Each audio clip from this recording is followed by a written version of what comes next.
நம் நாட்டின் பசுமை புரட்சியின் தந்தை என போற்றப்படும் எம்.எஸ். சுவாமிநாதனின் மகள் டாக்டர் சௌமியா சுவாமிநாதன் உலக சுகாதார அமைப்பின் தலைமை விஞ்ஞானியாக பதவி வகித்தார். இந்நிலையில் HIV, காசநோய் உள்ளிட்ட நோய்களில் ஆராய்ச்சி மேற்கொண்டு சிறந்த பங்களிப்பை வழங்கியதை கௌரவிக்கும் நோக்கில் யஷ்வந்த்ராவ் சவான் மையம் சார்பில் அவருக்கு நேற்று தேசிய விருது அளிக்கப்பட்டுள்ளது. நாமக்கல் மாவட்டம் பரமத்தி வேலூர் போலீஸ் ஸ்டேஷனுக்கு நாமக்கல் கொங்கு மக்கள் தேசிய கட்சி MP சின்ராஜ் வந்தார். பணியில் இருந்த போலீசாரிடம் இன்ஸ்பெக்டர் எங்கே என்று கேட்டு ஸ்டேஷனுக்குள் தரையில் அமர்ந்தார். சேரில் அமருங்கள் என போலீசார் கூறியதை அவர் பொருட்படுத்தவில்லை.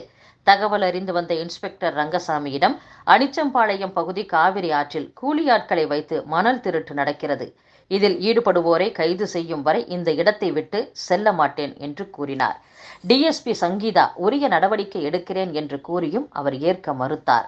3 நாட்கள் அவகாசம் கொடுங்கள், மணல் திருடிய உரிமையாளர்களை கைது செய்கிறேன் என DSP உத்தரவாதம் அளித்தார்.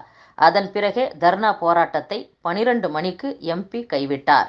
மணல் திருட்டை தடுக்க கோரி DSP சங்கீதாவிடம் மனுவையும் MP கொடுத்து சென்றுள்ளார். திருநெல்வேலி ஜங்ஷன் அருகே கருப்பந்துறையில் தாமிரபரணி ஆற்றின் கரையில் அழியாபதீஸ்வரர் கோவில் உள்ளது. கோரக்க சித்தரால் பிரதிஷ்டை செய்யப்பட்ட பழமையான கோவில் இது. இந்த கோவில் முன்பு தாமிரபரணி ஆற்றை ஒட்டி 70 சென்ட் நிலத்தில் நந்தவனம் இருந்தது.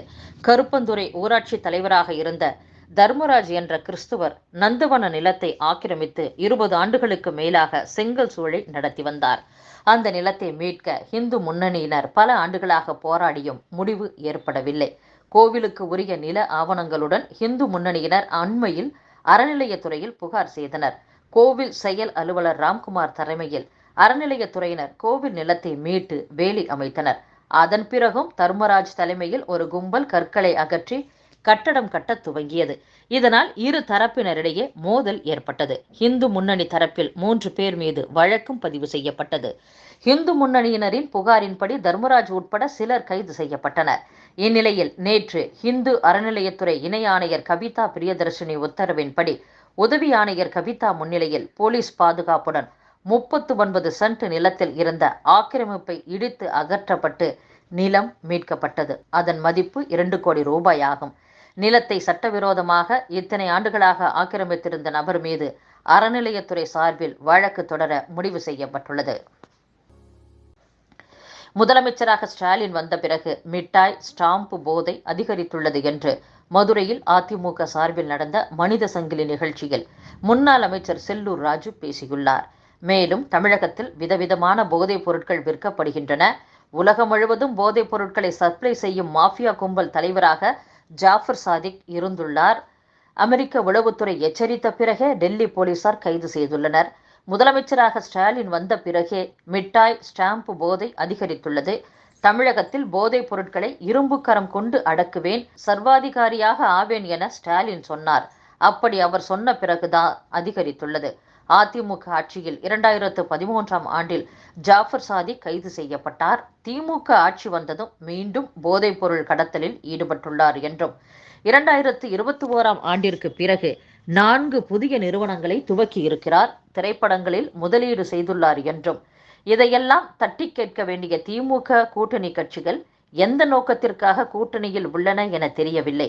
போராட்டத்திற்காகவே பிறந்த கம்யூனிஸ்ட் கட்சிகள் பட்டியலின சிறுமி பாலியல் வன்கொடுமைக்கு எதிராக குரல் கொடுக்காத VCக பேசாமல் இருப்பது வேதனை தருகிறது என்றும் முன்னாள் அமைச்சர் செல்லூர் ராஜு பேசியுள்ளார். முதலமைச்சர் மு.க. ஸ்டாலின் கோவை பயணம் மேற்கொண்டுள்ளார். அங்கு பொள்ளாச்சியில் நடைபெறும் நிகழ்ச்சியில் 25,000 பேருக்கு நலத்திட்ட உதவிகளை வழங்கினார். 2026ஆம் ஆண்டில் எய்ம்ஸ் மருத்துவமனை கட்டி முடிக்கப்படும் என்று உயர்நீதிமன்ற மதுரை கிளையில் மத்திய அரசு உறுதிபட தெரிவித்துள்ளது. தெலுங்கானாவின் ஹைதராபாத்தில் நடந்த பாஜக சமூக ஊடக தன்னார்வலர்கள் கூட்டத்தில் மத்திய உள்துறை அமைச்சர் பேசினார். அப்போது CAA குறித்து எதிர்க்கட்சியினர் தவறான தகவல்களை பரப்பி வருகின்றனர்.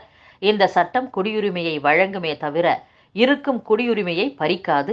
இந்த சட்டம் நடைமுறைக்கு வந்தால் சிறுபான்மையினர் தங்கள் குடியுரிமையை இழப்பர் என்று காங்கிரஸ் MP ராகுல், மல்லிகார்ஜுன கார்கே, AIMIM தலைவர் அசாதுதீன் ஒவைசி உள்ளிட்டோர் மக்களிடம் பொய்களை பரப்பி வருகின்றனர். நம் நாட்டில் வாழும் சிறுபான்மையினருக்கு ஒன்றை கூறிக்கொள்ள விரும்புகிறேன்.